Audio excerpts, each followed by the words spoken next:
Bonjour, je vais vous parler d'un arbre et d'un petit papillon de nuit qui vit à ses dépens.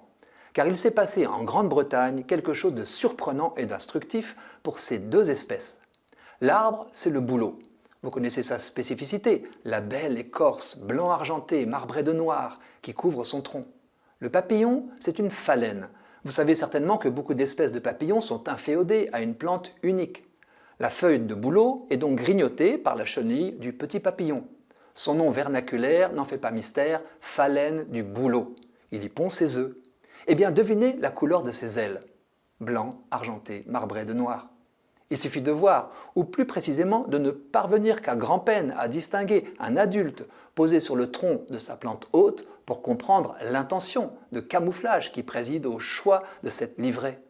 Ce mimétisme protecteur est courant dans la nature. Objectif ici, échapper aux yeux perçants des prédateurs, merles, moucherolles, citelles, la foule des oiseaux insectivores. Entre la phalène, qui se repose dans la journée sur le tronc du bouleau, et ses prédateurs, le jeu de cache-cache vital se perpétue depuis des siècles. C'est la loi de la nature. On sait d'ailleurs que les populations de prédateurs et de proies tendent à s'équilibrer au sein des écosystèmes. Mais ça, c'est du classique. Et il nous faut basculer dans ce que certains nomment l'anthropocène. L'ère industrielle a provoqué en Grande-Bretagne une intense pollution de l'air par usage massif du charbon. La grisaille du fameux smog crasseux se déposait un peu partout, sur les murs, le sol et le tronc des arbres. Des milliers de bouleaux en ont troqué leur couleur vif argent contre un noir sale.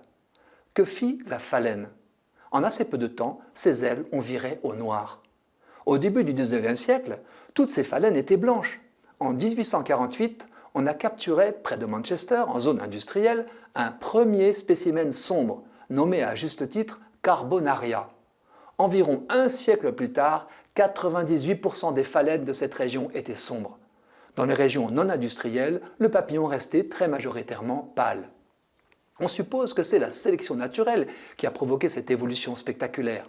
Non pas une mutation, car de nombreuses espèces animales produisent exceptionnellement des individus soit albinos, soit mélanisants, c'est-à-dire sombres, mais par la survie plus fréquente des individus sombres qui se sont donc reproduits plus facilement que les clairs, vulnérables sur leur tronc pollué car visibles comme le nez au milieu de la figure. Fut découvert en cette occasion ce que l'on a appelé le ménalisme industriel. Je vous épargne la description précise de la spécificité génétique des individus mélanisants. Ce qui vous intéressera plus, c'est d'avoir la confirmation de la cause du phénomène par le chemin inverse.